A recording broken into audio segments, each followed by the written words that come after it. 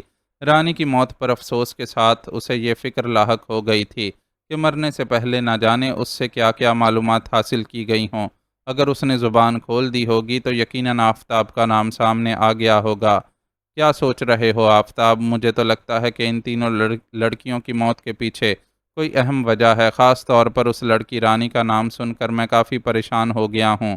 رانی ہی وہ لڑکی ہے نا جو تمہارے اور کشور بی بی کے درمیان رابطے کا ذریعہ تھی۔ ہو سکتا ہے اس نے یہ بات ان دونوں لڑکیوں کو بتا دی ہو اور ان کے ذریعے حویلی والوں میں سے کسی کو پتہ چل گئی ہو، چنانچہ بدنامی سے بچنے کے لیے ان لوگوں نے ان لڑکیوں کو ٹھکانے لگا دیا ہو اور اب تمہیں نشانہ بنانے کا سوچ رہے ہوں۔ یہ سب باتیں ہیں تو میرا قیاس، لیکن نہ جانے کیوں میرا دل کہہ رہا ہے کہ تمہارے لیے حالات کچھ مناسب نہیں ہیں اور تمہیں کچھ دنوں کے لیے اصل حالات سامنے آنے تک یہاں سے غائب ہو جانا چاہیے۔ منیب کی آواز نے اسے اپنے خیال سے چونکایا۔ منیب کو کشور کے پیرآباد سے غائب ہونے کے بارے میں کچھ علم نہیں تھا، لیکن چونکہ وہ ان دونوں کی محبت اور نکاح سے واقف تھا، اس لیے اس کا دماغ خود بخود ہی ایک اندازہ لگانے میں کامیاب ہو گیا تھا جسے کسی حد تک درست بھی کہا جا سکتا تھا۔ تم ٹھیک کہہ رہے ہو، مجھے واقعی فوراً یہاں سے نکل جانا چاہیے۔ وہ حالات کو منیب سے زیادہ بہتر طریقے سے سمجھ رہا تھا، چنانچہ فوراً ہی اس کی تجویز سے اتفاق کیا اور اسی وقت اپنی کرسی چھوڑ کر پھرتی سے ایک بیگ میں اپنی ضروری اشیاء بھرنے لگا۔ منیب بھی اس کا ساتھ دے رہا تھا۔ ٹھیک ہے دوست، چلتا ہوں، اللہ نے چاہا تو ہم دوبارہ ضرور ملیں گے۔ 10 منٹ سے بھی کم وقت میں اپنی تیاری مکمل کر کے وہ منیب سے گلے ملتے ہوئے بولا، انشاءاللہ۔ منیب مسکرایا۔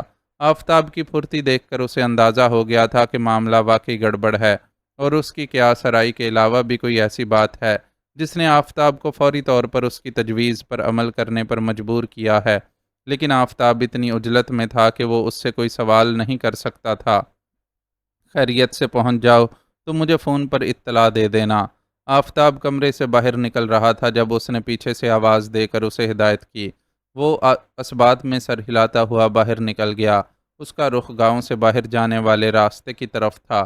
بس اڈے پہنچ کر وہ روانگی کے لیے تیار کسی بھی روٹ کی بس میں بیٹھ جاتا، پھر وہاں سے لاہور چلا جاتا۔ اس وقت تو یہی سب سے ضروری تھا کہ وہ کسی طرح جلد از جلد یہاں سے نکل جائے۔ جلدی کے خیال سے ہی اس کے قدم بہت تیزی سے اٹھ رہے تھے۔ یکدم ہی اس نے اپنے پیچھے کسی گاڑی کی آواز سنی۔ یہ آواز اس کے لیے خطرے کی گھنٹی تھی، لیکن اس کی بے بسی یہ تھی کہ وہ اس گھنٹی کو سن کر اپنے بچاؤ کے لیے کچھ کر بھی نہیں سکتا تھا۔ بس اس خیال کے تحت کہ پیچھے سے آنے والی گاڑی کہیں اسے رونتی ہوئی نہ گزر جائے، وہ راستہ چھوڑ کر ذرا سائیڈ میں ہو گیا۔ چند سیکنڈوں میں ہی گرد و غبار کا طوفان اڑاتی گاڑی اس کے قریب سے گزری اور پھر یکدم ہی ذرا آگے جا کر ایک جھٹکے سے رک گئی۔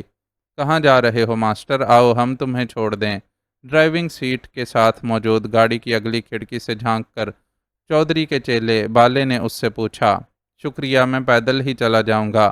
آفتاب نے اسے انکار کیا۔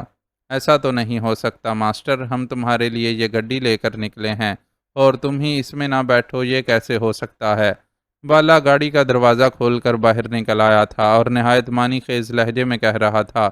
اس کے لہجے کی معنی خیزی کو محسوس کرتا آفتاب اپنے بچاؤ کی کوئی تدبیر سوچتا۔ اس سے قبل ہی گاڑی کی پچھلی نشست سے اترنے والوں نے اسے گھیر لیا۔ وہ سب اسلحے سے لیس تھے اور انہوں نے اس طرح اس کے گرد گھیرا ڈالا تھا کہ اس کے لیے کوئی جائے فرار نہیں رہی تھی۔ اگلے ہی لمحے اسے گاڑی میں منتقل کیا جا چکا تھا اور گاڑی چل پڑی تھی، شاید موت کی طرف جانے والے راستے پر۔ تو تم یہاں تک پہنچ ہی گئے۔ مشابرم خان کو رائفلوں کے سائے میں جس شخص کے سامنے پہنچایا گیا، اس نے بغور اس کا جائزہ لیتے ہوئے طنز سے کہا، صرف میں نہیں پہنچا ہوں، میرے ساتھ تمہاری موت بھی پہنچی ہے۔ مشابرم خان نے بھی ترکی بترکی جواب دیا، جسے سن کر وہ زوردار قہقہہ لگا کر ہنسا اور پھر اپنے ساتھیوں سے مخاطب ہو کر بولا، لگتا ہے بھائی کی موت نے سچ مچ بیچارے کا دماغ الٹ دیا ہے جب ہی ایسی بہکی بہکی باتیں کر رہا ہے۔ اپنے کمانڈر کی بات سن کر مشابرم خان کو زد میں لیے کھڑے لوگ مسکرانے لگے۔ ایک شخص جو خود ہتھیاروں کی زد میں کھڑا ہو، اس کا یہ دعویٰ پاگل پن ہی لگتا ہے۔ یہ مت سمجھنا کہ ہم تمہاری سرگرمیوں سے واقف نہیں تھے۔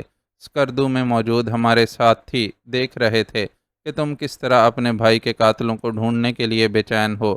اگر ہمیں منظور ہوتا تو تمہارا وہاں بہت آسانی سے خاتمہ کیا جا سکتا تھا، لیکن یہی سوچا گیا کہ جانے دو، بیچارہ خود ہی تھک ہار کر بیٹھ جائے گا۔ خام خواہ کی قتل و غارت سے ہمارا یہاں بنا بنایا سیٹ اپ ڈسٹرب ہو سکتا تھا۔ تمہارے بھائی کو بھی ہم نے مجبوراً ہی مارا تھا۔ اگر وہ اس لڑکی کو خاموشی سے میرے ساتھیوں کے حوالے کر دیتا اور مزاحمت نہیں کرتا تو اسے کچھ نہیں کہا جاتا، لیکن اس نے راستے کی دیوار بننے کی کوشش کی تھی، اس لیے اپنی جان سے گیا۔ تمہیں بھی اپنے لیے بے ضرر سمجھ کر اب تک ڈھیل دی جاتی رہی تھی۔ تمہارا پہاڑوں کی طرف آ نکلنا بھی میرے ساتھیوں کی نظر سے پوشیدہ نہیں تھا، لیکن یہی خیال تھا کہ تم ہمارے اس ٹھکانے تک نہیں پہنچ سکو گے اور ادھر ادھر ٹامک ٹوئیاں مار کر یا تو واپس چلے جاؤ گے یا یہیں کہیں مرا جاؤ گے، لیکن تم تو یہاں تک آ پہنچے، اور یقین جانو یہاں پہنچ کر تم نے خود اپنے پیروں پر کلہاڑی ماری ہے۔ اب جب کہ تم ہمارا یہ خفیہ ٹھکانہ دیکھ چکے ہو تو ہمارے لیے تمہیں مزید زندہ رکھنا ممکن نہیں۔ کمانڈر بہت پرسکون لہجے میں موسم کی خبریں سنانے کے انداز میں اسے اطلاع دے رہا تھا۔ اس کی باتیں سن کر بھی مشابرم خان کے چہرے کے تاثرات میں کوئی تبدیلی نہیں آئی، اور وہ اسی طرح نفرت بری نظروں سے کمانڈر کو گھورتا رہا، اور پھر دانت بینچتے ہوئے پوچھا، مہبانو کہاں ہے؟ تم نے کیوں اس معصوم لڑکی کو اغوا کروایا تھا؟ افسوس میرے پاس تمہارے دونوں ہی سوالوں کا جواب نہیں ہے، البتہ ایک عنقریب مر جانے والے انسان کی کچھ نہ کچھ تسلی کے لیے میں تھوڑی بہت وضاحت کر سکتا ہوں۔ پہلے تمہارے دوسرے سوال کا جواب، میں نے اس لڑکی کو کیوں اغوا کروایا تھا، اس کی وجہ مجھے خود بھی نہیں معلوم۔ مجھے اوپر سے حکم ملا اور میں نے تعمیل کی۔ ہم سپاہی لوگ ہیں جو صرف حکم کی تعمیل کرنا جانتے ہیں اور کیوں کس لیے جیسے سوالوں میں نہیں الجھتے۔ رہی یہ بات کہ مہبانو کہاں ہے تو یہ تو خود مجھے بھی نہیں معلوم۔ میرے ایک ساتھی کی غداری کی وجہ سے وہ یہاں سے نکلنے میں کامیاب ہو گئی اور اب ان دونوں کو تلاش کیا جا رہا ہے۔ ابھی تمہیں جن افراد نے گرفتار کیا ہے وہ ان دونوں کی تلاش کی مہم پر ہی گئے ہوئے تھے۔ تم کہاں سے ان کے پیچھے لگے انہیں اندازہ نہیں ہوا، لیکن ٹھکانے پر پہنچنے سے قبل انہوں نے تمہیں دیکھ لیا تھا۔ چنانچہ جب تم پہاڑوں میں یہاں آنے کا راستہ تلاش کر رہے تھے تو انہوں نے تمہیں گھیر لیا۔ مہبانوں اور اپنے غدار ساتھی کو بھی ہم اسی طرح پکڑ لیں گے۔ اگر وہ دونوں گرفتار نہ کیے جا سکے تب بھی ان پہاڑوں میں ہی بھٹک بھٹک کر مر جائیں گے۔ ان پہاڑوں سے نکلنا اتنا آسان نہیں ہے۔ کمانڈر بولتا جا رہا تھا۔ مشابرم خان کو احساس ہوا کہ وہ ذہنی انتشار کا شکار ہے اور اس کی وجہ یقیناً مہبانوں کا فرار تھا، جسے اس نے اپنے اوپر والوں کے حکم پر اغوا کروایا تھا، اور اب لازماً اسے اس کے فرار ہو جانے پر اوپر والوں کو جواب دینا تھا۔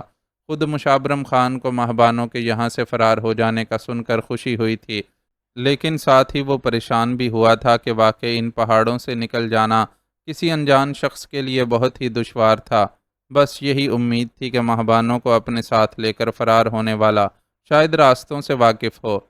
جب تمہارا ساتھی اس کے ساتھ گیا ہے تو وہ اسے یہاں سے نکال کر کسی آبادی میں بھی پہنچا دے گا۔ اس نے کمانڈر کے سامنے اپنے ذہن میں آنے والے خیال کا اظہار کیا۔ وہ کمانڈر استہزائیہ لہجے میں ہنسا۔ وہ تو خود یہاں کے راستے نہیں جانتا۔ ہم نے تو اس کے لیے جنت کا راستہ منتخب کیا تھا، لیکن بے وقوف اس راستے کو چھوڑ کر پہاڑوں میں بھٹک کر مرنے کے لیے چلا گیا۔ جنت کا راستہ؟ مشابرم خان حیران ہوا۔ ہاں، جنت کا راستہ۔ یہاں تمہیں جتنے بھی لوگ نظر آ رہے ہیں یہ سارے کے سارے مجاہد ہیں، جو سب کچھ چھوڑ چھاڑ کر جنت کے راستے پر جانے کی تیاری کر رہے ہیں۔ ان میں سے جس کا اس راستے پر چلنے کے لیے جتنی جلدی انتخاب ہو گیا وہ اتنا ہی خوش قسمت ہوگا۔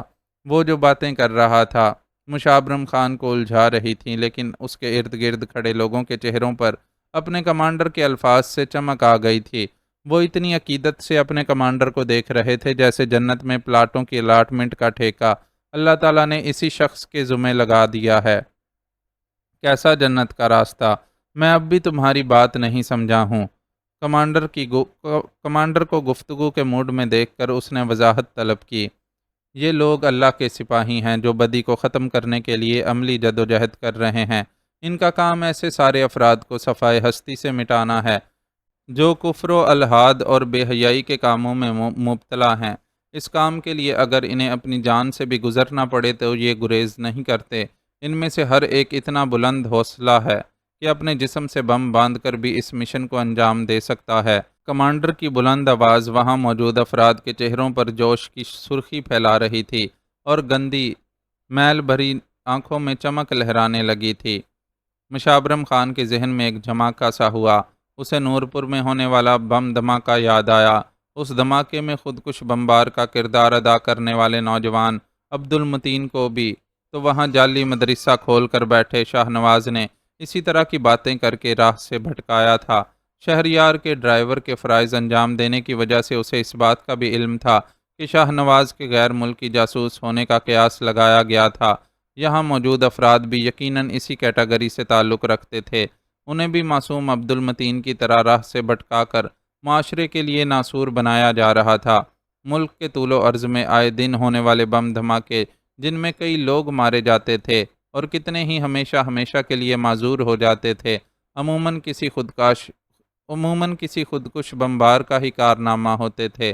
اپنی زندگی کی بازی لگا کر دوسروں کو موت سے ہمکنار کرنے والے یہ کجروی کا شکار انسان اسی طرح کا لالچ دے کر ہی تو اتنی شکی القلبی کے لیے تیار کیے جاتے ہوں گے۔ کسی بہت بڑے جرم کو اگر نیکی کا پرفریب جامہ پہنا دیا جائے تو جرم کرنے والے کو وہ جرم لگتا ہی نہیں۔ ان برف پوش پہاڑوں میں بھی یقیناً ایسے ہی افراد کو تیار کیا جا رہا تھا۔ میرے خیال میں تمہارے سارے سوالات ختم ہو گئے ہیں، اس لیے اب تمہیں مرنے پر کوئی اعتراض نہیں ہونا چاہیے۔ سوچ میں ڈوبے مشابرم خان کو خاموش پا کر کمانڈر نے اس سے کہا اور پھر اپنے ساتھیوں سے مخاطب ہو کر ان سے بولا، دیکھ کیا رہے ہو بھائی، پہنچا دو اسے اس کے بھائی کے پاس، کب سے بیچارہ اس کے لیے تڑپتا پھر رہا ہے۔ کمانڈر کے ان الفاظ پر وہاں موجود افراد کی رائفلیں فوراً فائرنگ کی پوزیشن میں آ گئیں، لیکن مشابرم خان نے ان سے کہیں زیادہ پھرتی کا مظاہرہ کیا۔ نتیجہ یہ تھا کہ جب فضا میں فائرز کی آواز گونجی تو وہ اپنی جگہ سے تقریباً اڑتا ہوا کمانڈر تک پہنچ چکا تھا اور اسے سنبھلنے کا موقع دیے بغیر اسے اس طرح چھاپ لیا تھا کہ وہ خود مکمل طور پر کمانڈر کے پیچھے محفوظ تھا اور کمانڈر کی گردن اس کے بائیں بازو کے حلقے میں پھنسی ہوئی تھی، اور اس پر فائرنگ کرنے والے جہاں اس کی پھرتی پر ششدر رہ گئے، وہیں اپنے کمانڈر کو اس کے قبضے میں دیکھ کر اپنی جگہ گنگ سے ہو گئے۔ اب اگر وہ مشابرم خان کو نشانہ بنانے کی کوشش کرتے تو ان کا اپنا کمانڈر مارا جاتا۔ دوسری طرف مشابرم خان نے کمانڈر کو صرف ڈھال بنانے پر اکتفا نہیں کیا، بلکہ اس کے ہولسٹر میں لٹکتا لمبی نال والا خوفناک پسٹل بھی کھینچ لیا تھا۔ خود اس کے پاس موجود اسلحہ تو یہاں پکڑے جانے کے ساتھ ہی تلاشی کے دوران اس سے چھین لیا گیا تھا۔ کمانڈر سے ہونے والی گفتگو کے دوران وہ مسلسل اس امکان کا ہی جائزہ لیتا رہا تھا کہ اپنی جان بچانے کے لیے اسے کیا قدم اٹھانا پڑے گا، اور اسے یہی بات سمجھ میں آئی تھی کہ کمانڈر کو قابو میں کر لیا گیا تو بڑی حد تک بچاؤ کی صورت نکل سکتی ہے۔ چنانچہ موت کو اپنی طرف لپکتے دیکھ کر وہ فوراً ہی اپنی سوچی ہوئی تدبیر پر عمل پیرا ہو گیا۔ پسٹل ہاتھ میں آتے ہی اس نے اسے سیدھا کیا اور خود کو یہاں لانے والے تینوں افراد کو نشانہ بناتا چلا گیا۔ وہ جو حیران پریشان کھڑے تھے کٹے ہوئے شہ تیروں کی طرح گرتے چلے گئے، البتہ ان میں سے ایک نے گرنے سے پہلے اضطراری طور پر فائر کر ڈالا اور اس کی رائفل سے نکلنے والی گولی منطقی طور پر مشابرم خان کے لیے ڈھال کا کام انجام دینے والے کمانڈر کو لگی اور اس کی دائیں ٹانگ کی ران سے بھل بھل خون بہنے لگا۔ فائرنگ کی آواز وہاں کوئی بھونچال سا لے آئی اور مشابرم خان کے دیکھتے ہی دیکھتے کئی لوگ بھاگتے ہوئے ایک غار سے باہر نکلنے لگے۔ نکلنے والا ہر شخص مسلح تھا اور یقیناً وہ اتنے ڈھیر سارے لوگوں کا مقابلہ تنہا نہیں کر سکتا تھا، البتہ اس کی خوش قسمتی تھی کہ ان کا کمانڈر کسی ترپ کے پتے کی طرح اس کے قبضے میں تھا۔ ان سب سے کہو کہ ہتھیار پھینک دیں اور ایک طرف قطار بنا کر کھڑے ہو جائیں، ورنہ میں ابھی تمہاری گردن توڑ دوں گا۔ اس نے کمانڈر کو دھمکی دی، تم یہاں سے بچ کر نہیں جا سکو گے۔ اتنے سارے لوگوں سے تنہا مقابلہ کرنا تمہارے لیے ممکن نہیں ہوگا۔ کمانڈر نے اسے ڈرانے کی کوشش کی۔ میں تنہا کہاں ہوں، میرا ساتھ دینے کے لیے تم جو ہو، تم وہی کرو گے جو میں کہوں گا، اور تمہارے آدمی یقیناً تمہاری زندگی کی حفاظت کے لیے تمہاری ہدایات پر عمل کریں گے۔ اگر ایسا نہیں ہوا تو بھی میرا کچھ نہیں جائے گا۔ میں تو پہلے ہی جان ہتھیلی پر رکھ کر نکلا تھا، اس لیے ہر لمحہ مرنے کے لیے تیار ہوں۔ البتہ مجھے لگتا ہے کہ تمہیں مرنا کچھ خاص پسند نہیں ہے، اس لیے تم مجھ سے تعاون کرو گے۔ اس نے کمانڈر کی گردن پر اپنے بازو کا حلقہ مزید تنگ کرتے ہوئے اسے جواب دیا تو وہ جو پہلے ہی ٹانگ پر لگنے والی گولی کے زخم سے تڑپ رہا تھا مزید بلبلا اٹھا، بھائی صاحب کو چھوڑ دو، بدلے میں ہم تمہاری ہر بات ماننے کے لیے تیار ہیں۔ غار سے باہر آنے والوں میں سے ایک آدمی جو کہ نائب کمانڈر تھا 2 قدم آگے بڑھ کر بلند آواز میں بولا، تو پھر ٹھیک ہے، تم ایسا کرو کہ خود کو گولی مار لو۔ مشابرم خان نے اسے جواب دیا، جسے سن کر وہ اپنا سا منہ لے کر رہ گیا۔ خود اپنے آپ کو گولی مارنے کی ہمت یقیناً اس میں نہیں تھی۔ تم سب اپنے ہتھیار پھینک کر ہاتھ سر سے اوپر اٹھا لو۔ مشابرم خان نے خود ہی بلند آواز میں اب تک ہتھیار سنبھالے وحشت زدہ سے نظر آنے والے افراد کو حکم دیا۔ اس حکم کو سن کر وہ سب تذبذب میں پڑ گئے، لیکن جب کمانڈر نے بھی سر کو جنبش دیتے ہوئے اس کے حکم کی توثیق کی تو ناچار ان لوگوں کو ہتھیار پھینکنے پڑے۔ اب تم سب اسی طرح ہاتھ اوپر اٹھا کر غار کے اندر واپس چلے جاؤ۔ مشابرم خان نے انہیں دوسرا حکم دیا۔ تم بھی مسٹر۔ ان لوگوں کو بادل نخواستہ اپنے حکم کی تکمیل کرتے دیکھ کر اس نے ابھی تک اپنی جگہ کھڑے نائب کمانڈر کو مخاطب کیا تو وہ بھی ناچار مڑنے لگا۔ یہاں پٹرول یا مٹی کا تیل تو ضرور ہوگا، ذرا اندر جا کر اس کا ایک کنستر تو لے آؤ۔ مڑتے ہوئے نائب کمانڈر کو اس نے پیچھے سے حکم دیا۔ اسے اندازہ تھا کہ یہاں اس مقام پر اپنے کھانے پینے کا انتظام کرنے کے لیے ان لوگوں کو ایندھن کی ضرورت پڑتی ہوگی، اس لیے اس نے یہ مطالبہ کیا تھا۔ وہ جن لوگوں کے درمیان آ پھنسا تھا، ان سے بچاؤ کے لیے اس کے ذہن نے ایک تدبیر سوچ لی تھی۔ اگر اس کی یہ تدبیر کامیاب ہو جاتی تو وہ یہاں سے فرار ہونے میں کامیاب ہو سکتا تھا۔ اس وقت اس کی اصل طاقت یہ تھی کہ ان کا کمانڈر اس کے قبضے میں تھا، لیکن اگر وہ لوگ بدک جاتے اور کمانڈر کی پرواہ کرنا چھوڑ کر اس پر جھپٹ پڑتے تو وہ کچھ بھی نہیں کر سکتا تھا۔ ایسا وقت آنے سے پہلے ہی وہ خود تیزی سے اپنی ترکیب پر عمل کر گزرنا چاہتا تھا۔ سنا نہیں تم نے کہ میں نے کیا کہا ہے؟ نائب کمانڈر اس کا حکم سن کر رک گیا تھا۔ اس نے اسے جھاڑتے ہوئے سخت لہجے میں کہا تو وہ حرکت میں آ گیا۔ اس کے پیچھے مشابرم خان بھی زخمی کمانڈر کو دھکیلتا ہوا آگے بڑھنے لگا۔ وہ غار سے اپنا فاصلہ کم کرنا چاہتا تھا، لیکن اس حرکت کے دوران بھی اس نے پورا خیال رکھا تھا کہ اس کا جسم کمانڈر کے جسم کی آڑ میں ہی رہے۔ کمانڈر کا بھاری ڈیل ڈول اس کی اس کوشش کو کامیاب بنا رہا تھا۔ کمانڈر کو ڈھال بنائے بنائے وہ غار کے دہانے کے قریب پہنچ گیا، لیکن دہانے کے بالکل سامنے کھڑے ہونے کی بجائے ایک جانب ہو کر اس طرح کھڑا ہو گیا کہ اندر سے آنے والا تو اس کی نظروں میں آ جائے، لیکن خود اندر موجود افراد اسے نہیں دیکھ سکیں۔ تم کیا کرنا چاہتے ہو؟ اب تک اس کے بازو کی گرفت میں موجود کمانڈر نے بنچی ہوئی آواز میں اس سے سوال کیا۔ تھوڑی دیر میں تم خود دیکھ لو گے، مشابرم خان نے بے نیازی سے جواب دیا۔ اس دوران نائب کمانڈر ایک کین لے کر باہر آ چکا تھا۔ اس کا ڈھکن کھول کر یہاں رکھ دو اور تم خود اندر چلے جاؤ، مشابرم خان نے اسے حکم دیا، جسے سن کر اس کی آنکھوں میں تشویش کے سائے لہرانے لگے اور وہ بجائے اس کے حکم کی تعمیل کرنے کے جوں کا توں کھڑا رہا۔ سنا نہیں تم نے میں کیا کہہ رہا ہوں؟ مشابرم خان چیخا۔ ساتھ ہی اس نے کمانڈر کی گردن پر بازو کا مزید دباؤ ڈالا۔ وہ جو پہلے ہی ٹانگ میں لگنے والی گولی کی وجہ سے تکلیف میں مبتلا تھا بلبلا اٹھا، مگر اس کے نائب نے پرواہ نہیں کی اور خوفناک انداز میں بولا، کمانڈر کی زندگی ہمیں عزیز ہے، لیکن اس ایک زندگی کو بچانے کے لیے ہم اپنا اتنی محنت سے جمایا گیا سیٹ اپ تباہ نہیں کر سکتے۔ کمانڈر کو اس سب کو بچانے کے لیے قربانی دینی ہوگی۔ ان الفاظ کو ادا کرنے کے ساتھ ہی اس نے پھرتی سے اپنی جیب میں ہاتھ ڈالا۔ اس کا ہاتھ جیب سے باہر آیا تو اس میں ایک ہینڈ گرنیڈ موجود تھا۔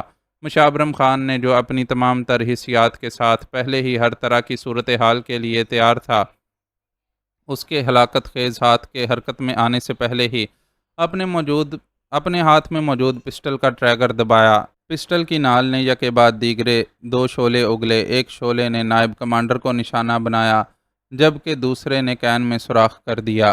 ہونے والے سوراخ سے مٹی کا تیل تیزی سے باہر نکلنے لگا اور اگلے ہی لمحے ایک دھماکہ سا ہوا۔ کین میں داخل ہونے والی گولی نے مٹی کے تیل میں آگ لگا دی تھی۔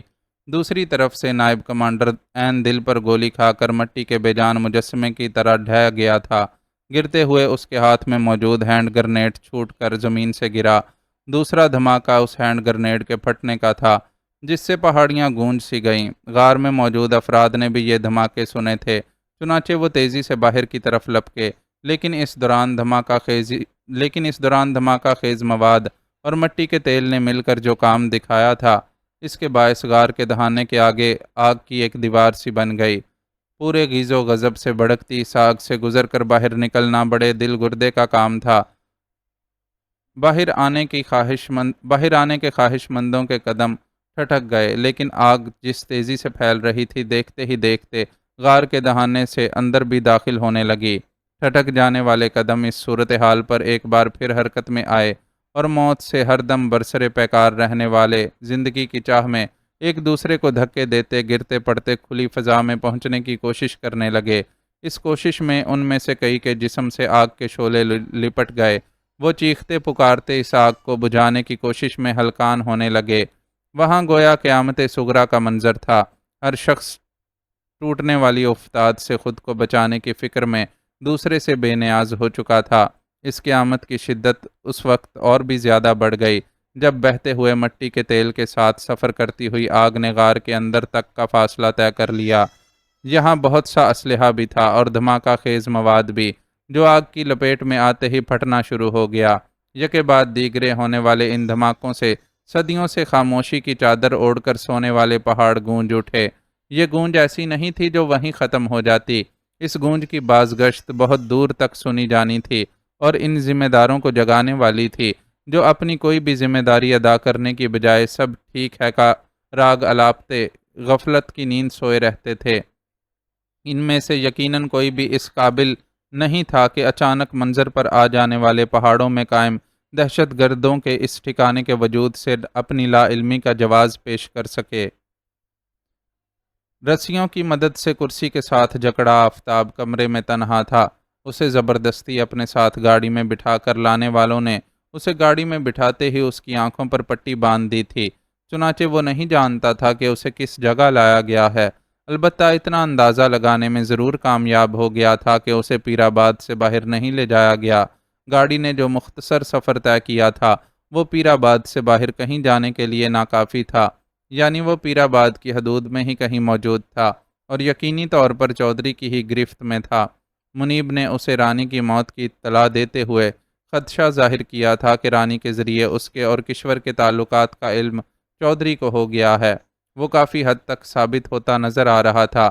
پیر آباد کی حدود میں اسے اتنی دیدہ دلیری سے اغوا کر لانے والے چودھری کے گرگوں کے سوا بھلا اور کون ہو سکتے تھے؟ اپنے اس اندازے کی تصدیق کے لیے اسے زیادہ دیر انتظار نہیں کرنا پڑا۔ کرسی سے بندھا وہ اپنے قید خانے کا کام انجام دینے والے کمرے کا جائزہ لے ہی رہا تھا کہ دروازہ کھلنے کی آواز آئی۔ اس آواز پر اس نے چونک کر دروازے کی جانب دیکھا۔ کھلے دروازے سے چودھری افتخار اپنے اونچے شملے کو سنبھالتا اندر داخل ہو رہا تھا۔ اندر آنے کے بعد وہ آفتاب کے عین مقابل ایک اونچے صوفے پر بیٹھ گیا اور کچھ دیر تک زبان سے کوئی لفظ نکالے بغیر اسے خشمگین نگاہوں سے گھورتا رہا۔ مجھے اس طرح یہاں بلوانے کا کیا مقصد ہے چودھری صاحب؟ اگر آپ کو مجھ سے کوئی بات کرنی تھی یا کوئی شکایت تھی تو پیغام بھجوا کر بلوا لیا ہوتا۔ آخر آفتاب نے ہی پہلے گفتگو کا آغاز کیا۔ کس کام کے لیے کیا طریقہ کار استعمال کرنا ہے یہ ہم بہتر جانتے ہیں، البتہ تم یوں انجان بننے کی جو کوشش کر رہے ہو وہ ہمیں بالکل بھی پسند نہیں آئی۔ تمہیں وڈی چنگی طرح معلوم ہے کہ تمہیں یہاں کیوں لایا گیا ہے۔ چودھری نے ایک ایک لفظ چبا کر ادا کرتے ہوئے آفتاب کی بات کا جواب دیا۔ میں درست وجہ کا تعین کیسے کر سکتا ہوں؟ آپ کو تو مجھ سے کئی شکایات ہیں۔ میرا یہاں رہنا، اسکول چلانا، بچوں کے ذہنوں کو روشن کرنا، آپ کو کچھ بھی اچھا نہیں لگتا۔ آپ ان میں سے کسی بھی بات پر ناراض ہو کر جب چاہیں مجھے اپنے آدمیوں سے زخمی بھی کروا سکتے ہیں، اور آج کی طرح اغوا بھی۔ وہ سمجھ رہا تھا کہ اسے یہاں کیوں بلایا گیا ہے، اس کے باوجود تجاہل برتتا بے خوفی سے بول رہا تھا۔ افضل جو صحافی ہے تمہارا دوست ہے نا؟ اس کی باتوں پر کان نہ دھرتے ہوئے چودھری نے سوال کیا۔ بالکل، اور میرے خیال میں یہ کوئی ایسی قابل اعتراض بات نہیں ہے، آفتاب نے جواب دیا۔ وہ اپنی بیوی اور دوسرے ساتھیوں کے ساتھ یہاں کیوں آیا تھا؟ چودھری نے کٹیلے لہجے میں پوچھا۔ میرے خیال میں آپ اس کی آمد سے واقف ہیں تو وجہ بھی جانتے ہوں گے۔ وہ لوگ اپنے چینل کے لیے ایک رپورٹ تیار کرنے آئے تھے اور پیر آباد کے علاوہ انہوں نے ارد گرد کے دوسرے دیہاتوں کا بھی وزٹ کیا تھا۔ چودھری کے سوال نے در حقیقت اسے ششدر کر دیا تھا، اور اس خیال سے کہ چودھری نے ان کے سارے منصوبے کو سمجھ لیا ہے اس کا دل بری طرح دھڑکنے لگا تھا، لیکن اپنی اس کیفیت کو وہ چودھری پر عیاں نہیں کرنا چاہتا تھا۔ وزٹ صرف افضل کے ساتھیوں نے کیا تھا، خود وہ اور اس کی بیوی فوراً ہی واپس چلے گئے تھے، اور جاتے جاتے وہ ہماری بہت قیمتی شے اپنے ساتھ لے گئے تھے۔ ہمیں تم سے اس شے کا پتہ چاہیے۔ چودھری غرایا: آپ کس شے کی بات کر رہے ہیں چودھری صاحب؟ میں سمجھا نہیں۔ اول تو افضل ایسا آدمی نہیں کہ کسی کی چیزیں چراتا پھرے، لیکن اگر اس نے ایسی کوئی حرکت کی بھی ہے تو میں اس سے قطعی لا علم ہوں۔ اس کے دل کی دھڑکن ہر گزرتے لمحے کے ساتھ بڑھتی جا رہی تھی، پھر بھی وہ خود کو انجان ظاہر کرنے کی بھرپور کوشش کر رہا تھا۔ ٹھیک ہے، تم مت بتاؤ، میں تو چاہتا تھا کہ اس بند کمرے میں ہمارے اور تمہارے درمیان بغیر کسی تشدد کے اس مسئلے پر سیٹلمنٹ ہو جائے، لیکن تم راضی نہیں ہو تو مجھے اپنے آدمیوں کو ہی زحمت دینی پڑے گی۔ تم کتنی ہڈیاں توڑوانے کے بعد اپنی زبان کھولنے پر راضی ہوتے ہو، یہ تمہاری برداشت پر ہے۔ میرے آدمی بہرحال تمہاری ہڈیوں کا سرما بننے تک بھی نہیں تھکیں گے۔ تمہاری برداشت کی حد جہاں ختم ہو جائے مجھے پیغام بھجوا دینا۔ اگر تم نے جلدی ہار مان لی تو میں غور کروں گا کہ تمہارے جرم کے مقابلے میں تمہیں کتنی آسان موت کی سزا دی جا سکتی ہے۔ اس کا جواب سن کر چودھری غضبناک لہجے میں بولا اور ایک جھٹکے سے اٹھ کر کمرے سے باہر نکل گیا۔ اس کے باہر نکلتے ہی آفتاب کو اغوا کر کے لانے والے کمرے میں داخل ہوئے۔ ان میں سے ہر ایک کے ہاتھ میں کچھ نہ کچھ موجود تھا، اور یہ تمام چیزیں ہی بہت مہلک تھیں۔ آفتاب کے جسم پر سب سے پہلی ضرب بالے نے لگائی۔ لوہے کی زنجیر پوری قوت سے آ کر اس کے شانے سے ٹکرائی تو وہ اپنی کراہ کو روک نہیں سکا۔ اس کے بعد تو مسلسل ضربوں کا ایک سلسلہ تھا، جن کے ساتھ اس کی بے اختیار چیخوں کا سلسلہ بھی جاری ہو گیا تھا۔ ہے لیڈی، ہو آر یو؟ ماہبانو اپنی آنکھیں کھولنے کی جدوجہد کر رہی تھی کہ اس کے کانوں سے کسی کا یہ جملہ ٹکرایا۔ اس آواز کو سن کر اس نے بمشکل اپنی آنکھیں کھولیں۔ اس کی نظریں ایک غیر ملکی چہرے سے ٹکرائیں۔ نقش و نگار سے وہ شخص اسے کوئی جاپانی لگا، جو اپنے چہرے پر ڈھیروں حیرت اور تشویش لیے اس کی طرف ہی دیکھ رہا تھا۔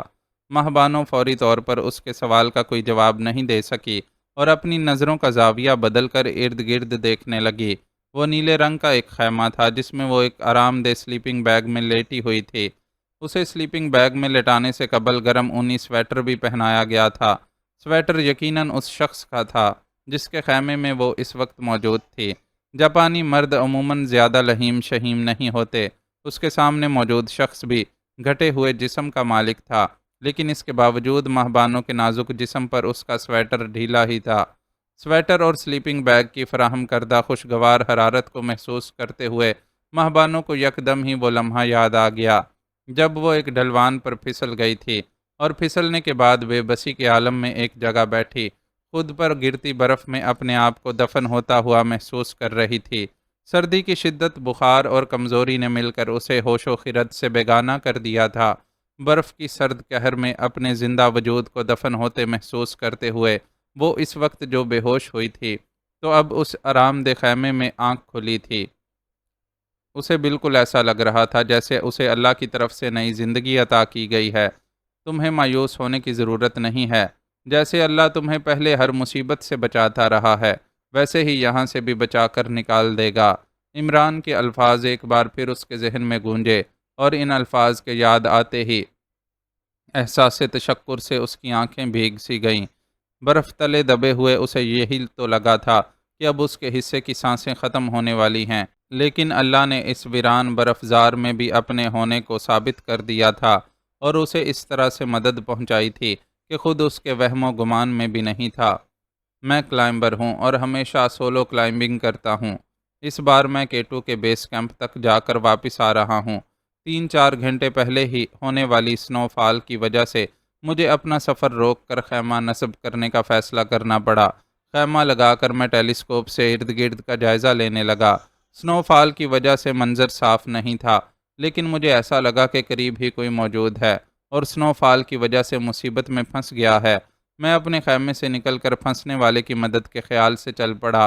قریب پہنچ کر جب میں نے تمہیں دیکھا تو مجھے اپنا خیمہ چھوڑ کر باہر نکلنے کا فیصلہ ٹھیک لگا۔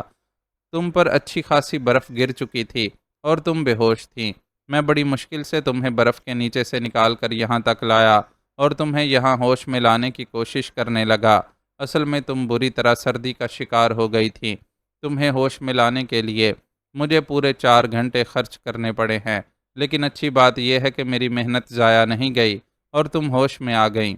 ماہبانو اس کے سوال کا جواب نہیں دے سکی تھی، جس کی اس نے پرواہ بھی نہیں کی تھی، اور خود ہی ٹھہر ٹھہر کر اس کے اپنے خیمے میں پہنچنے کا پورا قصہ سنانے کے بعد مسکرانے لگا۔ اس کے بات کرنے کے انداز سے ظاہر تھا کہ وہ انگریزی پر مکمل عبور نہیں رکھتا، اس لیے اسے تھوڑا ٹھہر کر اور آسان الفاظ میں گفتگو کی ضرورت پیش آ رہی تھی۔ خود ماہبانوں کی انگریزی بھی بہت عمدہ نہیں تھی، لیکن بہرحال اس نے اس جاپانی کوہ پیما کی بات کا مفہوم سمجھ لیا تھا۔ Thank you very much mister. اٹھ کر بیٹھنے کی کوشش کرتے ہوئے اس نے جاپانی سے کہا، فان، تم مجھے فان کہہ سکتی ہو، یہ میرا نک نیم ہے اور زیادہ تر لوگ مجھے اسی نام سے پکارتے ہیں۔ اسے اٹھ کر بیٹھتے دیکھ کر جاپانی نے ایک فلاسک سے گرما گرم کافی کا کپ بھر کر اس کی طرف بڑھاتے ہوئے اپنا تعارف کروایا۔ ماہبانوں نے شکریہ کے ساتھ کپ تھام لیا اور ایک چھوٹا سا گھونٹ بھرا۔ خوشبودار خوش ذائقہ اور گرما گرم کافی کے اس گھونٹ نے اس کے اندر تک راحت دوڑا دی تھی۔ میں ماہبانو ہوں، میں اور میرا ایک ساتھی ان پہاڑوں میں سفر کر رہے تھے۔ بدقسمتی سے میرا ساتھی ایک ایوالانچ کا شکار ہو گیا اور میں راستہ بھٹک جانے کی وجہ سے مشکل میں پڑ گئی۔ موسم کی شدت اور تھکن کی وجہ سے مجھے بخار بھی ہو گیا تھا، لیکن یہ ایک اور بدقسمتی تھی کہ میرے پاس موجود خوراک اور دواؤں کا ذخیرہ بھی ختم ہو گیا تھا۔ پھر میں اس سنو فال میں پھنس گئی اور بیلنس بگڑ جانے کی وجہ سے پھسل گئی۔ وہ تو خدا نے کرم کیا کہ تم پہنچ گئے، ورنہ یقیناً میں یہیں برف کے نیچے دب کر مر جاتی۔ اپنی پوری داستان سنانے کے بجائے اس نے مختصراً فان کو اپنے حالات بتائے۔ او ویری سیڈ، یقیناً پھسلنے کی وجہ سے ہی تمہارے پیر سے جوتا نکل گیا تھا۔ میں نے تمہارے پیر کو چیک کیا ہے، کھلی حالت میں برف میں دبے رہنے کی وجہ سے پیر کا پنجہ متاثر تو ہوا ہے، لیکن کوئی تشویشناک بات محسوس نہیں ہو رہی۔ فان نے اپنی طرف سے اسے خوشخبری سنائی، جبکہ ماہبانوں کو پہلی بار احساس ہوا کہ اس کی دائیں ٹانگ کچھ سن سی ہے۔ یقیناً یہ برف میں دبے رہنے کا نتیجہ تھا۔ اگین تھینکس فان، یہ واقعی میری خوش قسمتی ہے کہ تم مجھے مل گئے، ورنہ یقیناً میرا بہت برا انجام ہوتا۔ اس کے لہجے میں حقیقی احسان مندی تھی، فان کے لیے بھی اور اللہ کے لیے بھی، جس نے فان کو اس کا نجات دہندہ بنا کر اس ویرانے میں بھیج دیا تھا۔ اور اس سے بھی بڑی تمہاری خوش قسمتی یہ ہے کہ میں اوپر جانے کی بجائے واپس آ رہا ہوں۔ اگر میں اوپر جا رہا ہوتا تو میرے لیے تمہاری مدد کے لیے رکنا مشکل ہوتا۔ میرے لیے پہاڑوں کی بلندیاں کسی محبوبہ کی طرح ہیں، اور جب میں اپنی اس محبوبہ سے ملنے جا رہا ہوتا ہوں تو مجھے اپنے ارد گرد کچھ بھی نظر نہیں آتا۔ ہو سکتا ہے کہ اگر تم اوپر جاتے ہوئے مجھے نظر آتی تو میں تمہیں نظر انداز کر کے گزر جاتا، لیکن اب تم میرے ساتھ واپس چل سکتی ہو اور میرا سامان بھی شیئر کر سکتی ہو۔ خود تمہارا اپنا سامان تو تمہارے پاس رہا نہیں، لیکن میرے پاس کافی کچھ ہے، خاص طور پر میرے سامان میں موجود جوتوں کا فاضل جوڑا اس وقت تمہاری سب سے بڑی خوش قسمتی ہے۔ جوتوں کے بغیر تو تم یہاں چند قدم بھی نہیں چل سکتی۔ اس نے نہایت صاف گوئی کا مظاہرہ کرتے ہوئے اسے یہ تو بتا دیا تھا کہ اگر وہ اوپر جا رہا ہوتا تو ہرگز بھی اس کے لیے زحمت نہ کرتا، لیکن ساتھ ہی اسے اپنے ساتھ واپس لے جانے کی بھی آفر کر دی تھی۔ ماہبانوں کو اندازہ ہو چکا تھا کہ وہ جتنا نرم مزاج انسان لگ رہا ہے، اس کے لیے اوپر جاتے وقت بھی یہ ممکن نہیں ہوتا کہ وہ کسی کو مرنے کے لیے چھوڑ کر اپنا آگے کا سفر جاری رکھ سکتا۔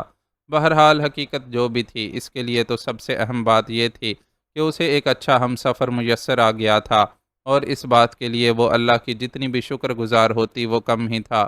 ایک ایسے وقت میں جب عمران کی موت کے بعد وہ بالکل تنہا رہ گئی تھی اور اس کے پاس سامان سفر بھی نہیں رہا تھا، اللہ نے اس ویرانے میں ایک ایسا شخص بھیج دیا تھا جو اپنی تجربہ کاری اور مہیا سہولیات کی وجہ سے اس کے لیے عمران سے کئی گنا زیادہ مفید ثابت ہو سکتا تھا۔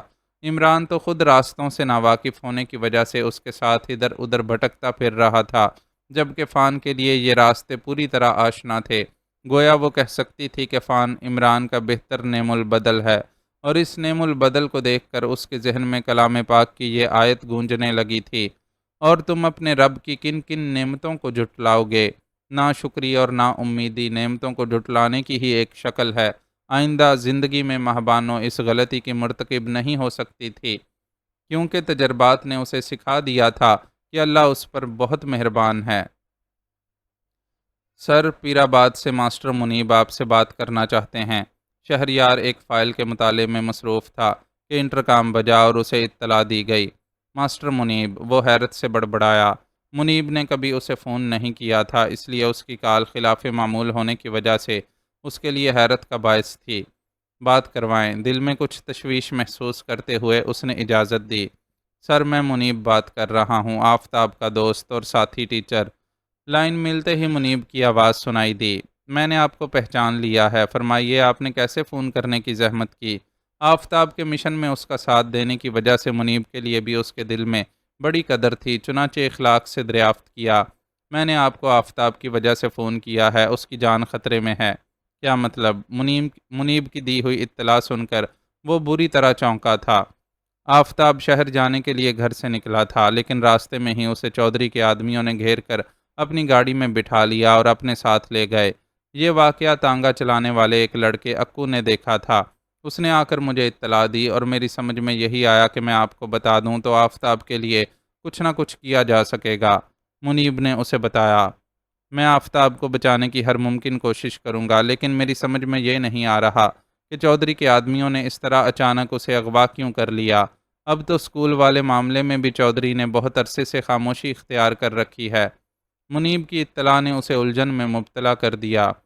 اصل میں معاملہ کچھ اور ہے سر، عام حالات میں آپ کو یہ بات کبھی نہیں بتاتا، لیکن اب آفتاب کی زندگی کی خاطر میں آپ پر اس کا ایک اہم راز کھولنے پر مجبور ہوں۔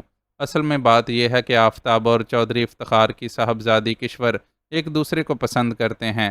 انہوں نے خفیہ طور پر نکاح بھی کر رکھا ہے۔ کشور کی خاص ملازمہ رانی ان کے اس راز میں شریک تھی۔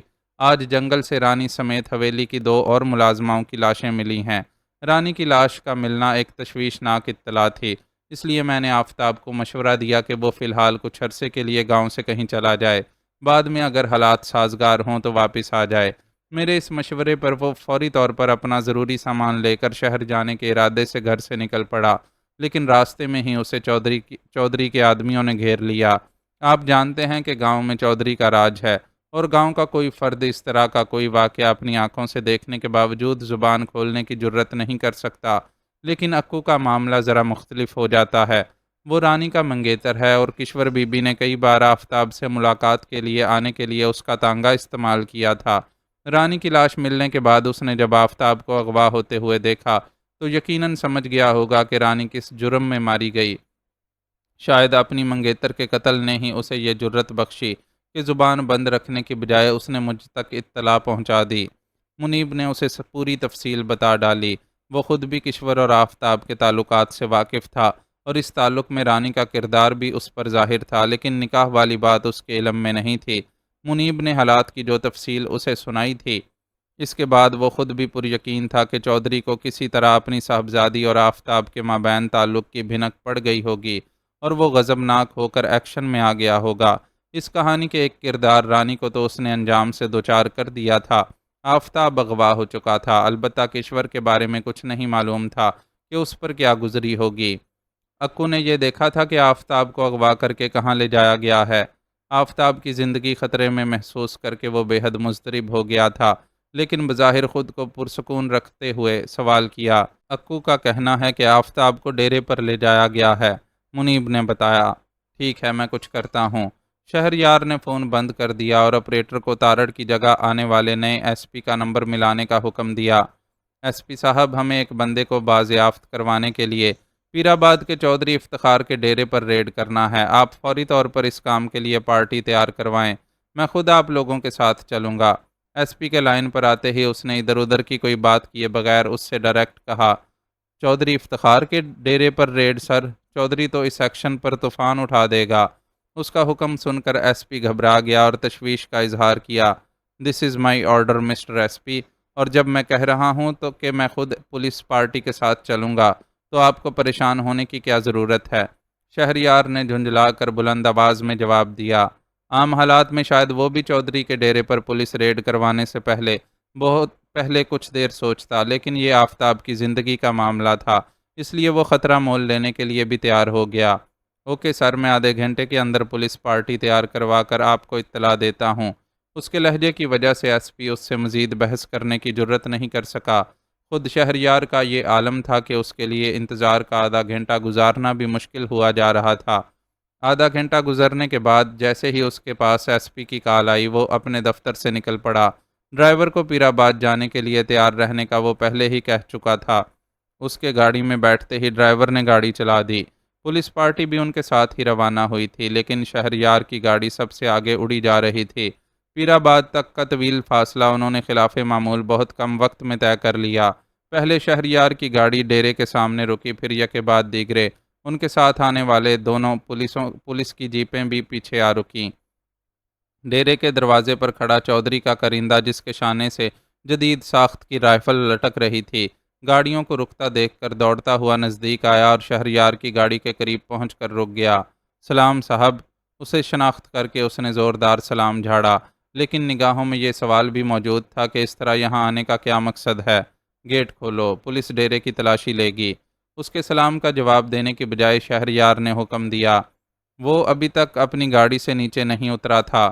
ڈیرے کی تلاشی؟ وہ کیوں صاحب؟ چوکیدار نے حیرت سے سوال کیا۔ کیوں کا جواب تمہیں دینا ضروری نہیں ہے، اس نے سختی سے جواب دیا۔ معاف کرنا صاحب، آپ کہتے ہیں تو میں دروازہ کھول دیتا ہوں۔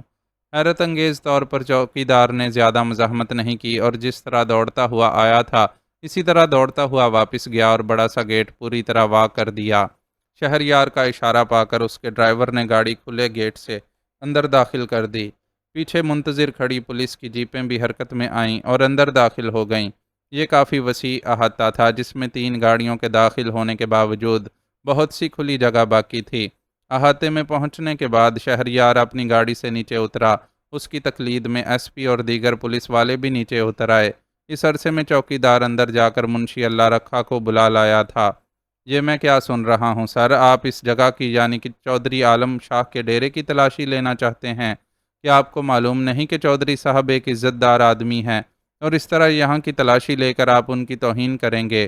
منشی کی یہ خوبی تھی کہ جب وہ چاہتا تھا دیگر لوگوں کی طرح دیہاتی لب و لہجے میں بات کرتا تھا اور جب ضرورت محسوس کرتا اپنی اردو دانی کا مظاہرہ کرنے لگتا تھا۔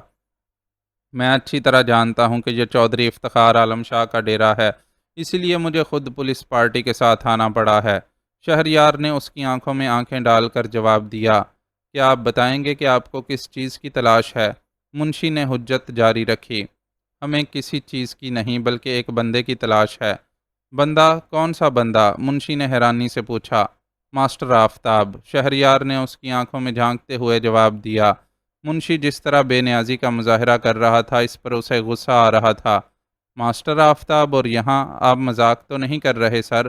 بھلا اس معمولی اسکول ٹیچر کو ہمیں یہاں لا کر چھپانے کی کیا ضرورت پڑی ہے؟ ضرورت کا علم ہو سکتا ہے تمہیں نہ ہو، لیکن میں جانتا ہوں کہ تمہارے چودھری صاحب کی ماسٹر آفتاب سے کیا دشمنی ہے۔ اور ہاں، اب تم یہ لا علمی کا ڈرامہ بند کرو۔ میں جانتا ہوں کہ آفتاب کو یہیں لایا گیا ہے۔ میرے پاس عینی شاہد موجود ہے۔ وہ اس ساری بحث سے اچھا خاصا جھنجھلا چکا تھا، چنانچہ ذرا سختی سے بولا۔ ٹھیک ہے سر، اگر آپ کی یہی خواہش ہے تو پورا ڈیرا آپ کے سامنے ہے، آپ تلاشی لے سکتے ہیں۔ اگرچہ اس طرح ڈیرے کی تلاشی لینا ہمارے لیے بے عزتی کا سبب بنے گا، لیکن اپنے قانون پسند ہونے کا ثبوت دینے کے لیے ہم یہ بے عزتی سہنے کو تیار ہیں۔ اس کے مقابلے میں منشی کا لہجہ بہت پرسکون تھا۔ اس کا یہ سکون شہریار کو ٹھٹکا گیا۔ منشی کے اتنی آسانی سے تلاشی دینے کے لیے تیار ہو جانے کا ایک مطلب یہ بھی ہو سکتا تھا کہ آفتاب اب ڈیرے پر موجود نہ ہو اور اسے یہاں سے کہیں اور شفٹ کر دیا گیا ہو۔ دوسرا امکان اس سے بھی زیادہ برا اور تشویشناک تھا۔ ہونے کو تو یہ بھی ہو سکتا تھا کہ اب تک اس کا کام ہی تمام کر دیا گیا ہو اور اس کی لاش جنگل میں کہیں پڑی ہو۔ بہرحال جو بھی صورتحال تھی، وہ پولیس پارٹی لے کر یہاں تک آیا تھا تو اب تلاشی لیے بغیر تو واپس جا نہیں سکتا تھا۔ امید کی کرن بہت مدھم پڑ جانے کے باعث اس نے ذرا ڈھیلے سے انداز میں ایس پی کو اشارہ کیا کہ تلاشی کا کام شروع کیا جائے۔ اس کی اور منشی کی بحث کے دوران خاموش تماشائی بن کر کھڑا رہنے والا ایس پی یہ اشارہ پا کر حرکت میں آ گیا اور اپنے ماتحتوں کو ہدایات دینے لگا۔ اس مرحلے پر خود بھی شہریار نے غیر فعال رہنا پسند نہیں کیا اور تہہ خانے کی تلاشی کے لیے جانے والے سپاہیوں کے ساتھ خود بھی نیچے اتر گیا۔ اس جگہ شہریار پہلے بھی آ چکا تھا، جب اپنے پاگل بیٹے بہزاد شاہ کے ولیمے کے موقع پر چودھری نے اسے دھوکے سے نشہ کھانا کھلا کر اس کی ڈاکٹر ماریا کے ساتھ قابل اعتراض تصاویر کھینچ لی تھیں۔ ان تصاویر کے ذریعے وہ اسے بلیک میل کر کے اپنے اشاروں پر نچانے کا خواہشمند تھا۔ خاص طور پر اس سے مہبانوں کا پتہ اگلوانے کے لیے چودھری نے یہ حرکت کی تھی، لیکن اس وقت ڈاکٹر ماریا نے اس سے تعاون کیا اور یہ معلوم کرنے میں کامیاب ہو گئی کہ چودھری نے وہ تصاویر کہاں رکھی ہیں۔ شہریار کے لیے تصاویر کا معاملہ بہت نازک تھا، چنانچہ اس موقع پر وہ خود حرکت میں آیا اور رات کے اندھیرے میں چودھری کے ڈیرے میں گھس کر وہ تصویریں حاصل کر لیں۔ 1 گھنٹے کی مکمل تلاشی کے بعد وہ ڈیرے میں سے کہیں سے آفتاب کو تلاش کرنے میں کامیاب نہیں ہو سکے۔ 1 گھنٹے بعد جب پولیس پارٹی اپنی ناکامی تسلیم کرنے کے بعد وہاں سے روانگی کی تیاری کر رہی تھی تو چودھری افتخار کی لینڈ کروزر ڈیرے کے گیٹ سے اندر داخل ہوئی۔ شہریار اس وقت تک اپنی گاڑی میں نہیں بیٹھا تھا، چنانچہ چودھری لینڈ کروزر سے اتر کر اس کی طرف بڑھا تو اسے رکنا پڑا۔ آپ سے ہمیں یہ امید نہیں تھی ایسی صاحب، چھوٹے موٹے اختلافات اپنی جگہ، لیکن میں یہ امید نہیں کر سکتا تھا کہ آپ کبھی اس طرح پولیس پارٹی لے کر میرے ڈیرے پر چڑھائی کر ڈالیں گے۔ اب جب کہ آپ تلاشی میں ناکام ہو کر یہاں سے واپس جا رہے ہیں تو میں یہ حق رکھتا ہوں کہ چاہوں تو آپ پر عدالت میں حتیٰ کہ عزت کا کیس دائر کر دوں۔ ایک ایک لفظ چبا چبا کر بولتے چودھری کے چہرے پر بے حد غضب تھا۔ آپ اپنے فیصلوں میں آزاد ہیں، چاہیں تو یہ شوق پورا کر لیں، لیکن یہ بات یاد رکھیے گا کہ جب عدالت میں اس مقدمے کی کارروائی شروع ہوگی تو یہ سچ بھی سامنے آئے گا کہ آپ پر ماسٹر آفتاب کو اغوا کرنے کا شک کیوں ظاہر کیا گیا۔ حویلی کی ملازمہ رانی کے قتل کا معاملہ بھی اس موقع پر اٹھ سکتا ہے، لہٰذا میرا آپ کو مشورہ ہے کہ حتیٰ کہ عزت کا مقدمہ دائر کرتے وقت ذرا اچھی طرح سوچ بچار کر لیجئے گا، کہیں یہ نہ ہو کہ مقدمے کے بعد آپ کی عزت زیادہ خطرے میں پڑ جائے۔ آپ تو جانتے ہیں کہ میڈیا والوں کو اس طرح کی کہانیوں کی کتنی تلاش رہتی ہے اور وہ ایسی خبریں کس طرح مرچ مسالہ لگا کر پھیلاتے ہیں۔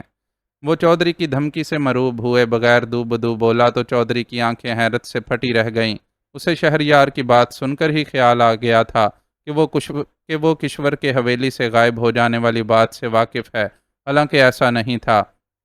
اس نے تو صرف کشور اور آفتاب کے تعلق کی بنیاد پر یہ دھمکی دی تھی۔ کشور حویلی چھوڑ کر جا چکی ہے، اس بات کا اسے قطعی علم نہیں تھا۔ میں جانتا ہوں چودھری صاحب کہ آفتاب کو آپ کے ہی حکم پر آپ کے آدمیوں نے اٹھایا ہے۔ میرے پاس عینی شاہد موجود ہے جو میرے کہنے پر کہیں بھی یہ بیان دینے کے لیے تیار ہو جائے گا۔ آپ کے کن کن آدمیوں نے کب اور کہاں سے آفتاب کو اغوا کیا تھا؟ چنانچہ بہتر ہے کہ آپ میرے کسی گواہ کے میڈیا کے سامنے زبان کھولنے سے پہلے ہی آفتاب کو رہا کر دیں، ورنہ نتائج کے لیے میں ذمہ دار نہیں ہوں گا۔ وہ گویا اس وقت چودھری سے براہ راست جنگ کے موڈ میں آ گیا تھا اور ہر طرح کی احتیاط کا دامن چھوڑ بیٹھا تھا۔ بس کر دو ایسی، میں اب تک تمہارے ماموں سے تعلق کی وجہ سے تمہیں چھوڑتا رہا ہوں، ورنہ تم جیسے چھوٹے افسر کی میرے سامنے اوقات کیا ہے؟ جس کرسی کے بل پر تم اتنا زور دکھا رہے ہو، میں اس کرسی سے پہلے بھی کئی سرکشوں کو اٹھا کر پھینک چکا ہوں۔ چودھری دھاڑا، چلیں تو اس بار یہ کوشش کر دیکھیں، آپ کو بھی معلوم ہو جائے گا کہ آپ میں کتنا زور ہے۔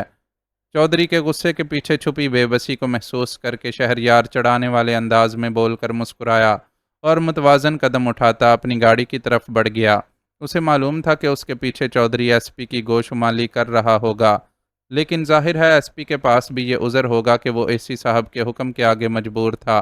بہرحال چودھری کو جواب دینا ایس پی کا اپنا مسئلہ تھا۔ خود شہریار کو اس وقت اصل میں آفتاب کی فکر کھائے جا رہی تھی۔ وہ کسی صورت آفتاب جیسے مخلص آدمی کو کھونا نہیں چاہتا تھا، چنانچہ جب گاڑی میں بیٹھ کر ڈیرے سے روانہ ہوا تو اس کی پیشانی پر تفکر کا جال سا بچھا ہوا تھا۔ آفتاب سے میرا رابطہ نہیں ہو پا رہا بابی، میں اتنی دفعہ ٹرائی کر چکی ہوں لیکن ہر بار ان کا فون بند ہی مل رہا ہے۔ ہاتھ میں موبائل تھامے پریشانی سے بولتی کشور مہتاب کے برابر میں آ بیٹھی۔ وہ کسی کام میں مصروف ہوگا، اس لیے ڈسٹرب ہونے سے بچنے کے لیے موبائل آف کر دیا ہوگا۔ ابھی تمہیں اندازہ نہیں ہے کہ وہ کام کے معاملے میں کتنا کریزی آدمی ہے، خاص طور پر جب کچھ لکھنے کے لیے بیٹھ جائے تو پھر اسے ساری دنیا بھول جاتی ہے۔ تم فکر نہ کرو اور 1 آدھ گھنٹے بعد پھر ٹرائی کر کے دیکھو، انشاءاللہ بات ہو جائے گی، مہتاب نے اسے تسلی دی۔ ہو سکتا ہے آپ کا اندازہ ٹھیک ہو لیکن میں مطمئن نہیں ہوں۔ میں نے اور آفتاب نے یہ وقت ایک دوسرے سے بات کرنے کے لیے مقرر کر رکھا ہے، اس لیے مجھے یہ امید نہیں ہے کہ آفتاب ان اوقات میں اپنا موبائل آف کر کے کسی دوسرے کام میں مصروف ہو گئے ہوں گے۔ مہتاب کی تسلی کے باوجود اس کی پریشانی ہنوز اپنی جگہ قائم تھی۔ اور یہ پریشانی بے وجہ بھی نہیں تھی۔ افضل اور مہتاب کی مدد سے وہ خود تو پیر آباد سے نکل آئی تھی، لیکن جب تک آفتاب وہیں تھا اس کی جان سولی پر ہی اٹکی رہتی۔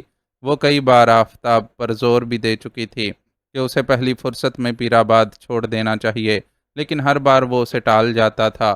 اس کا کہنا تھا کہ اس کی ذات پر ابھی تک کوئی شک ظاہر نہیں کیا گیا ہے، تو پھر کیوں وہ اچانک پیر آباد چھوڑ کر خود کو مشکوک ظاہر کرے۔ کشور کو اس کی یہ دلیل صحیح لگی تھی۔ پھر وہ آفتاب کی اسکول سے وابستگی سے بھی واقف تھا۔ وہ اپنے اسکول کے پروجیکٹ کے معاملے میں بہت جذباتی تھا، اور اس کے لیے اس پروجیکٹ سے الگ ہونا آسان ثابت نہیں ہوتا۔ چنانچہ کشور نے خاموشی اختیار کر لی، لیکن آفتاب کی ہی زبانی اسے یہ اطلاع بھی مل چکی تھی کہ چودھری افتخار امریکہ سے واپس آ چکا ہے۔ اس لیے اب آفتاب کا موبائل بند جا رہا تھا تو اسے تشویش نے گھیر لیا تھا۔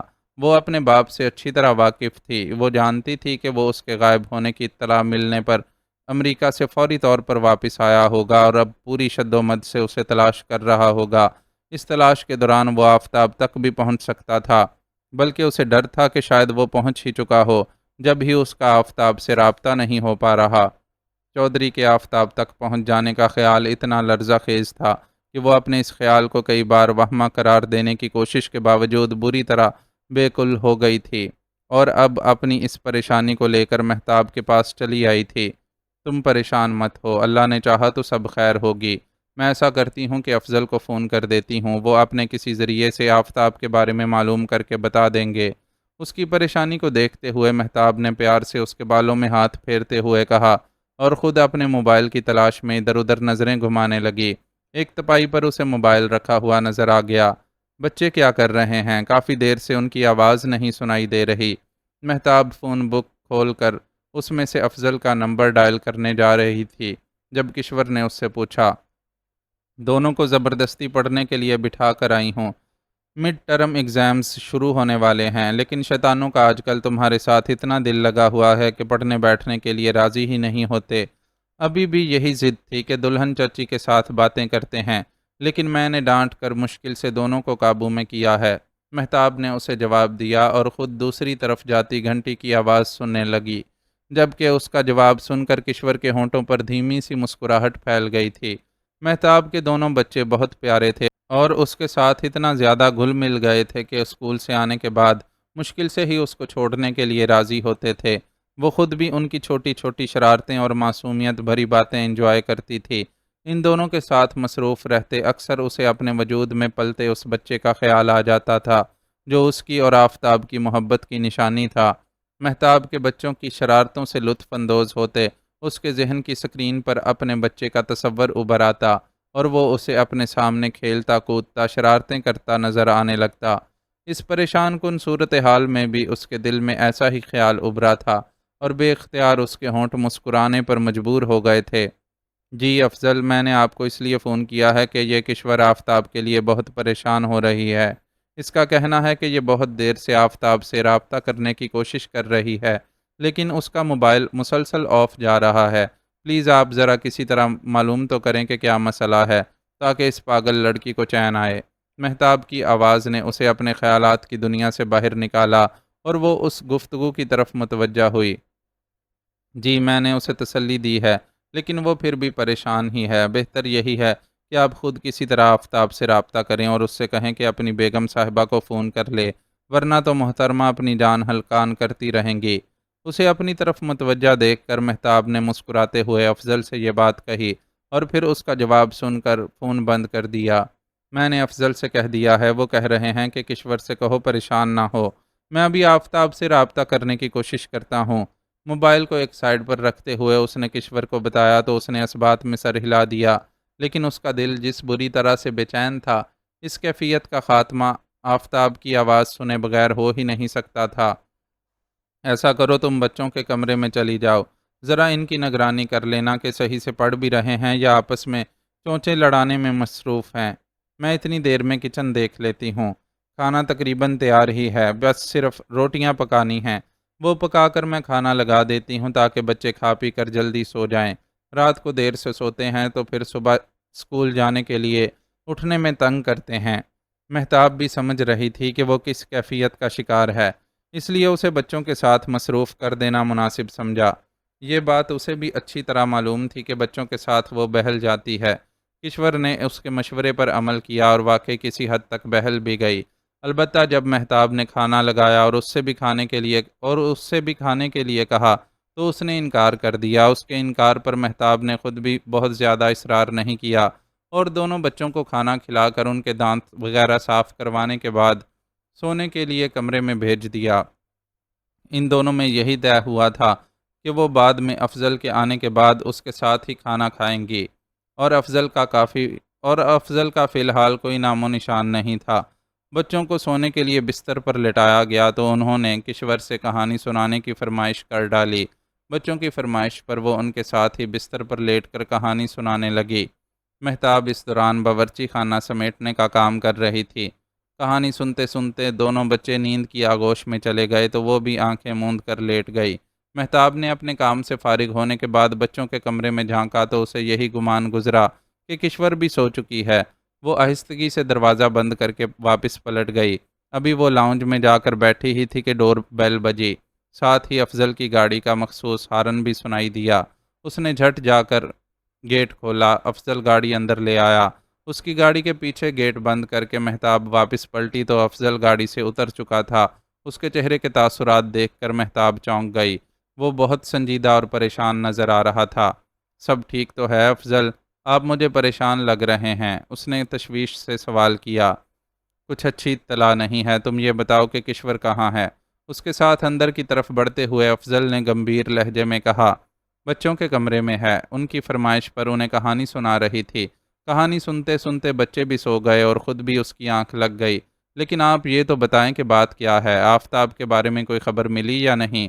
اس کی بات کا جواب دیتے ہوئے مہتاب نے پریشانی سے پوچھا۔ اس وقت وہ لوگ لاؤنج میں پہنچ چکے تھے اور افضل ایک صوفے پر گرنے کے انداز میں بیٹھ گیا۔ میں اسی کے لیے پریشان ہوں، اس کی طرف سے بالکل بھی اچھی اطلاعات نہیں ہیں۔ میں نے اس کے ساتھی ٹیچر منیب سے رابطہ کیا تھا، اس نے بتایا کہ آفتاب لاہور آنے کے ارادے سے گاؤں سے نکل ہی رہا تھا کہ راستے میں اسے چودھری کے کارندوں نے اٹھا لیا۔ منیب نے اس واقعے کی اطلاع اسی شہریار عادل کو دی، جس نے فوری طور پر ایکشن لیتے ہوئے چودھری کے ڈیرے پر اپنی نگرانی میں پولیس ریڈ کروایا، لیکن اس ایکشن کا کوئی فائدہ نہیں ہو سکا۔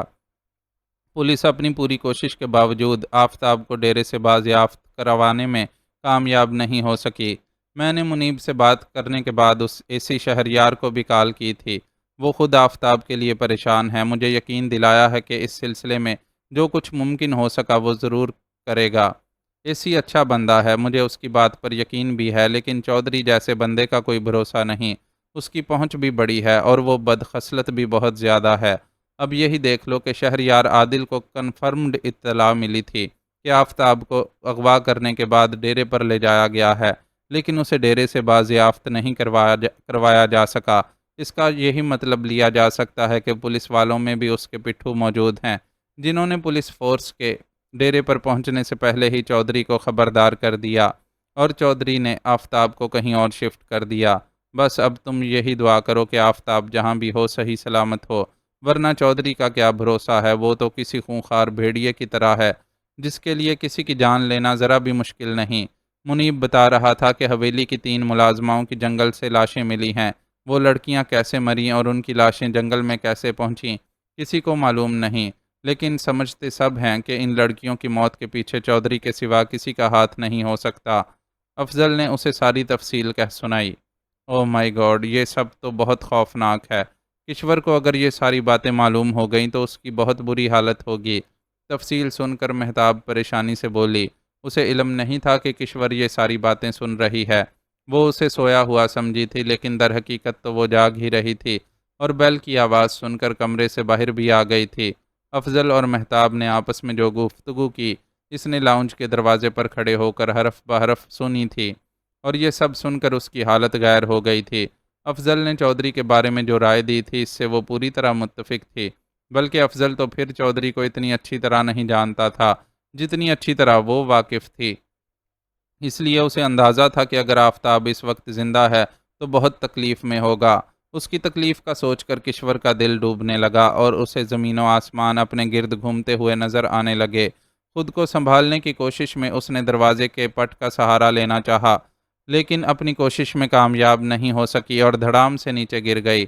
افضل اور مہتاب، جو اسے بچوں کے کمرے میں سویا ہوا سمجھ کر بنا کسی احتیاط کے گفتگو کر رہے تھے، اس کے گرنے کی آواز پر چونکے۔ یا اللہ، یہ کیا ہوا؟ مہتاب بولتی ہوئی تیزی سے اس کی طرف بڑھی، اور پھر چوکھٹ پر پڑا ہوا خون دیکھ کر مزید گھبرا گئی۔ گرنے پر کشور کا سر چوکھٹ سے ٹکرایا تھا اور اب اس سے خون بہہ رہا تھا۔ کشور، کشور! مہتاب اس کا سر اپنے زانوں پر رکھ کر اسے آوازیں دینے لگی، لیکن اس کی آنکھیں بند تھیں اور وہ مکمل طور پر بے ہوش تھی۔ تم اس کے سر پر کوئی پٹی باندھ دو تاکہ خون کا اخراج کم ہو سکے۔ میں گاڑی نکالتا ہوں تاکہ ہسپتال لے جایا جا سکے۔ افضل، جو خود بھی قریب کھڑا ہوا تھا، مہتاب سے بولا۔ کشور کی حالت نے اسے بھی تشویش میں مبتلا کر دیا تھا۔ وہ ماں بننے کے نازک مرحلے سے گزر رہی تھی۔ اس پر اسے ملنے والا ذہنی صدمہ اور یہ چوٹ خطرناک بھی ثابت ہو سکتی تھی۔ بچے گھر پر اتنی رات کو اکیلے نہیں رہ سکتے، اس لیے مجھے اکیلے ہی ہسپتال جانا ہوگا۔ تمہیں میں فون پر صورتحال بتا دوں گا۔ اس کے حسب ہدایت مہتاب نے کشور کے سر پر پٹی باندھ دی، تو افضل نے اس کی مدد سے کشور کو اپنی گاڑی کی پچھلی نشست پر لٹا دیا اور خود ڈرائیونگ سیٹ سنبھالتے ہوئے اس کے ستے ہوئے چہرے کی طرف دیکھتے ہوئے بولا۔ مہتاب نے تفہیمی انداز میں سر ہلا دیا۔ خواہش تو اس کی یہی تھی کہ وہ کشور کے ساتھ خود بھی ہسپتال جائے، لیکن مجبوری ایسی تھی کہ وہ بے بس سی ہو گئی تھی۔ اگر دن کا وقت ہوتا تو وہ اپنی کام والی ماسی کو بچوں کے پاس چھوڑ دیتی، لیکن رات کو تو ماسی بھی نہیں ہوتی تھی، اس لیے اس کے ہاتھ پیر بالکل بندھے ہوئے تھے۔ وہ افضل کی گاڑی روانہ ہونے کے بعد گیٹ بند کر کے اندر آ گئی اور خلوص دل سے کشور کے لیے دعا کرنے لگی۔ ساتھ ہی ساتھ آفتاب کی خیر و عافیت کے لیے بھی دعاؤں کا سلسلہ جاری تھا۔ دوسری طرف افضل کشور کو لے کر ایک نجی ہسپتال پہنچا۔ صحافت کے شعبے سے وابستہ ہونے کی وجہ سے اس کی بہت لوگوں سے جان پہچان تھی، اور یہ جان پہچان اکثر نازک مواقعوں پر بھی کام آ جاتی تھی۔ اس ہسپتال کے عملے نے بھی اس سے بھرپور تعاون کیا اور وہ کشور کو اپنی سالی کی حیثیت سے متعارف کروا کر اسے فرضی نام سے یہاں ایڈمٹ کروانے میں کامیاب ہو گیا۔ میں نے آپ کی سسٹر ان لا کو چیک کر لیا ہے مسٹر افضل۔ ان کے سر پر لگنے والی چوٹ خطرناک نہیں ہے، معمولی سا زخم ہے جس کی بینڈیج کر دی گئی ہے۔ چند دن میں زخم بالکل ٹھیک ہو جائے گا، لیکن ان کی بے ہوشی کے سلسلے میں کچھ کہنا مشکل ہے۔ ایسا لگتا ہے کہ خاتون شوک کی حالت میں ہیں۔ ہم کوشش کر رہے ہیں، دیکھیں کب انہیں ہوش آتا ہے۔ اصل میں خاتون کے پریگننٹ ہونے کی وجہ سے مسئلہ زیادہ نازک ہو گیا ہے۔ ماں کی یہ کنڈیشن بچے کو بھی متاثر کر سکتی ہے۔ کشور کو اندر لے جائے جانے کے بعد وہ ویٹنگ روم میں بیٹھا انتظار کر رہا تھا، جب ڈاکٹر نے آ کر اسے صورتحال سے آگاہ کیا۔ صورتحال جاننے کے بعد افضل مزید پریشان ہونے کے سوا اور کیا کر سکتا تھا۔ آپ پریشان نہ ہوں، کوئی نہ کوئی بہتری کی صورت نکل آئے گی۔ اس کی پریشانی دیکھ کر ڈاکٹر نے اسے تسلی دی۔ پریشانی کی بات تو ہے ڈاکٹر، یہ میرے گھر مہمان آئی ہوئی تھیں۔ اگر خدا نہ خواستہ انہیں کچھ ہو گیا تو میں ان کے شوہر اور سسرال والوں کو کیا جواب دوں گا؟ افضل نے اپنی پریشانی کا روایتی سا جواز پیش کیا۔ در حقیقت وہ پہلے ہی آفتاب کی وجہ سے بہت پریشان تھا، اس پر سے کشور کی ایسی حالت نے اس کی پریشانی مزید بڑھا دی تھی۔ یہ پرابلمز تو ہماری سوسائٹی میں ہر شخص کو قدم قدم پر فیس کرنے پڑتے ہیں۔ میکے والوں کو موقع بموقع دباؤ میں مبتلا کرنا سسرال والے اپنا پیدائشی حق سمجھتے ہیں۔ ویسے بائی دا وے، آپ مجھے یہ بتائیں کہ محترمہ اس حالت کو پہنچی کیسے؟ ڈاکٹر بھی اچھا خاصا باتونی شخص تھا، جو باتوں ہی باتوں میں اس سے سب تفصیلات جان لینے کا خواہش مند نظر آتا تھا۔ میں صحیح سے کچھ کہہ نہیں سکتا۔ میری مسز کے مطابق یہ فون پر اپنے کسی سسرالی عزیز سے بات کر رہی تھیں۔ فون بند کیا اور اس کے بعد چکرا کر گر پڑیں۔ افضل نے ایسا بہانہ گڑھا جو اس باتونی ڈاکٹر کے دل کو بھا سکے۔ ویری سیڈ، یقیناً وہاں سے انہیں کچھ ایسا کہا گیا ہوگا جو ان سے برداشت نہیں ہو سکا۔ آپ کو چاہیے کہ ان کے شوہر کو فون کر کے ساری صورتحال سے آگاہ کریں۔ یوں بھی اس وقت آپ کی جگہ انہیں ہی اپنی بیوی کے پاس ہسپتال میں موجود ہونا چاہیے تھا۔ افسوس کا اظہار کرتے ہوئے ڈاکٹر نے اسے مشورہ دیا۔ وہ آج کل ملک سے باہر ہیں اور میرے پاس ان کا فون نمبر نہیں۔ افضل نے اپنی جان چھڑانی چاہی۔ پھر بھی آپ کوشش کریں کہ کسی طرح ان سے رابطہ ہو جائے۔ یہ معاملات بڑے نازک ہوتے ہیں، آپ کتنی ہی بھاگ دوڑ کر لیں، لیکن ذرا بھی اونچ نیچ ہو گئی تو آپ کے سر ہی الزام آئے گا۔ میں خود 6 بہنوں کا اکلوتا بھائی ہوں، اس لیے اس قسم کی صورتحال کو اچھی طرح سمجھتا ہوں۔ ڈاکٹر نے اس پر زور دیتے ہوئے آخر میں جو بات کہی، اسے سن کر افضل کو اندازہ ہوا کہ یہ ڈاکٹر اتنا باتونی اور گھریلو معاملات میں اتنا ایکسپرٹ کیوں ہے۔